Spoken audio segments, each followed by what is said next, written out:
Beautiful people, welcome to ZMB Talks. If you haven't liked, if you haven't subscribed, please do as wise. My name is EDNA, but you can call me the People's Bitch, get to my interviews or anything that comes with it. My guest today is the first event organizer we've had on this show, because we're just trying to see how do these people pick artists to perform at events. Because honestly, I'm tired of seeing the same lineup. His name is Donro, and he is part of D&D Media, the people behind bringing people like Focalistic, Maphorisa, Shasha, Vigo Deep. Who else? Kabza the Small. Who else? That's it for now. Yeah. Ladies and gents, please welcome the young and gifted Donro. Drummer, please. We should have that sound. What do you guys think? Yeah, we should have it. What's up, Donro? What's up? You okay? I'm okay. How are you doing? I'm alright. Why do you look like that? You look like you're not really free. No. It's just there's an event I'm having on Saturday, so. Thanks, Friday. Yes. How is it going? So far, so good. It's never easy. It's never easy, eh? All right, Donro. So before we actually get to find out how you get these people on, you seem to be really young and killing it. How old are you? 22. You're 22. Yes. When did you start event organization? 2017. Yeah, when I was 16 by then. When you were 16? Yes. How did you start? Why did you start? I think I've always just had interest in such, because okay, I only used to attend one event. It was called Street Culture. Okay. It was just dancing and all that. So from the people that used to dance there was this one guy. He's called SKL, Sakala Richards. Yeah, if you see this video, shout out to you, man. Okay. Yeah, so he was the first one. He hosted this music color festival, and it was really big. So when I saw it, I was like, this guy can do this. I think we can also start doing this, you know what I mean? Plus it was that thing where we just, you know, where you just get, where you're trying to feed ideas to what's going on, but they're not accepting them. So in the end, you're like, okay, let me just do this on my own.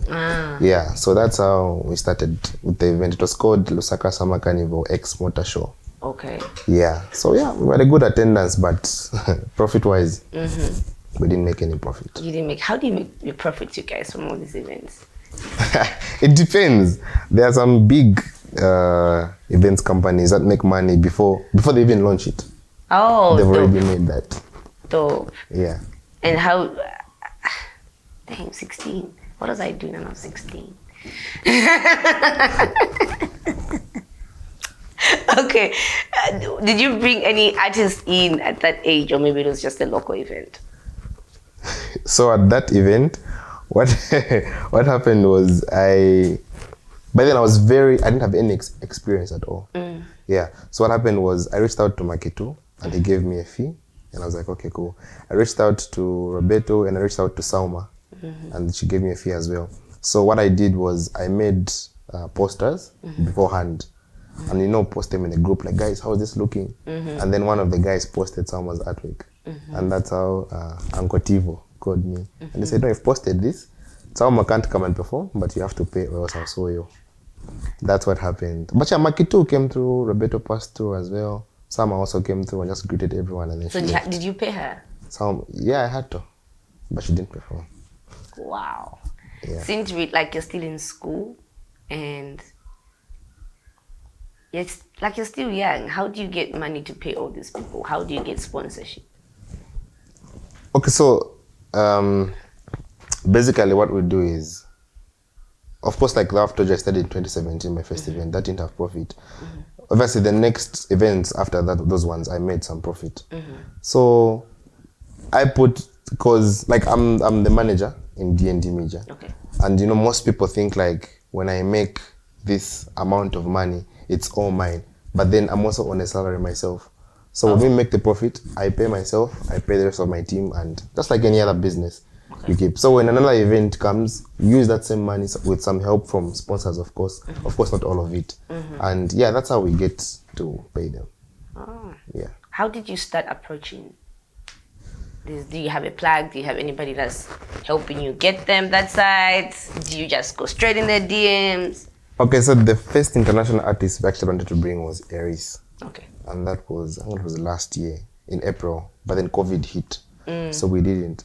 So I think there was COVID till like November, somewhere there. So I did an event, but I wasn't impressed with it.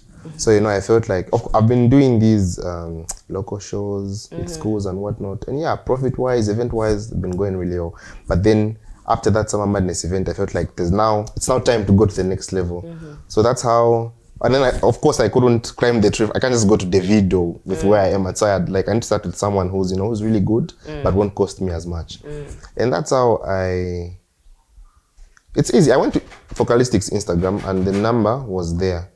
But then if you use the number most of the time, you won't look professional. So I sent an email. Okay. So via email, that's why I requested for the number. And that's how I started speaking to them. And then there was a time on a call. I think I was in school. So he called me, wanted to find out on something. That's his manager. Okay. Tingani, yeah. So he found out and I was like, I'm in class. So he's like, oh, you're actually young. And I'm like, yes. And he's like, no, actually, Foca is also young as well. So I think for us to give you a good deal, we'll actually cut the price, the booking. Oh, yeah. That's dope. And that's how they cut it for me. And yeah, Focalistic came through, it passed. With Cubs and Maphorisa, there's actually 3 other event organizers who wanted to bring Cubs and Maphorisa. The same period I brought them. Okay. But I had the advantage because when Focalistic came here, he had a good time. So while the manager that side was debating on which promoter to, because they also don't like coming here and they do 3 shows with 3 different people, because with profit-wise for us, it won't make sense. Yeah. So I think Maphorisa was in the studio with Focalistic and that's how Maphorisa's manager was like, actually, Focalistic says you're a good guy, so we'll go with your gig. I'll block everyone else and I'll do your gig. Dope. And that's how they came through. And that event was nice. Interesting. And then how do you pick these local acts to perform at your events? Like I said, I'm tired of seeing the same people at every event. So this side is the same person, this side. Okay. So that question. Okay. So I think even from our old events, we would usually get like 2 big guys and then have the upcoming artists and the like. That's how we usually used to do it. And most of the time, the criteria that I used to use for those upcoming artists was, they're the ones that, some are the ones that came through for that first event that I did, but just like I told you, it flopped and I didn't have money to pay them. So some threw shade, but some chose to say, you know what, you'll probably go a long way and we'll stick with you. And that's how they were there the whole time. The same question asking me now, I was asked that question some months back. Like, why is it the same upcoming artist? But yeah, I've now said it. That's the reason why. And they know it. I'll tell them to say, I can get anyone else, but it's because you were there when it was, it was wild, to put it like that. Yeah. So now when we come to the question of the big artists, the truth is we actually do pose. Like we'll choose, like, which artist do you want on our event? So do you follow the momentum that's in the country or just based on, good music? Both. Okay. That's why that's like one criteria that I use is I can never book, I can't have a show in December and book the artist now. Because of what if by the time it's November, their momentum is down and there's someone else who's, yeah. But like I said, most of the time, it's the people that pick, let me put it like that. But then surprisingly for my events, they always pick the same person. Obviously, you know who that person is. Yeah, I know that person. All the time. And then there was a time I even asked them, I'm like, why is it that you guys always pick the same? I actually tried to do an event without them, the Focalistic one. But then people kept on asking, like, why isn't this person on the lineup? Like even in school, they would be asking, like, why isn't this person on the lineup? It doesn't feel like a D&D event without this person. And we had to bring him on. Why is it hard for you to hook them up? Let's say Focalistic was in the country. Why can't they be on the same record as Chef 187? Like in terms of a song? Yes. I tried doing that, but the time when Focalistic came, Chef was shooting something for UN, something like that. So it didn't work out. Even when Maphorisa came, yeah, I tried, but it still didn't work out. Even as I'm speaking right now, there's Musa Keys, Heavy K, and Shasha coming. Musa Keys is like down for a feature right now, and I'm trying to push for something like that, but I don't know how to go. That's where I'm from. So on my end, I think I try. And he's not even charging. He's not charging? He's not charging. Let's talk after the interview. Sure. Okay. We move on to my next question. Like, currently there's a lot of people bringing in, different artists from Ukwaso, East Africa, southern part of Africa. Yeah. Do you sometimes feel pressured on who to bring next? Yeah. if you see these other posters coming out? Yeah, actually, we do. You do? Yeah, but at the end of the day, it's on sticking to your own lane. Let me put it like that. Or for lack of better terms, your audience. Yeah, so you have to be strategic about it as well. D&D, what's D&D? If I answer that question, You have to answer, not that if you this answer. interview will go after. No, you need to answer this question. What's D&D? Okay, so the truth is, I think back then in 2013, somewhere there. Okay, when I was in grade 8. What I used to do was, so I could dance, but then I was shy, like dancing on the mat. Did you ever hear of street culture? Street culture, yes. Yeah. I attended, I think. Yeah. Right. So what I used to do is, I had this big phone by then, a BlackBerry Touch.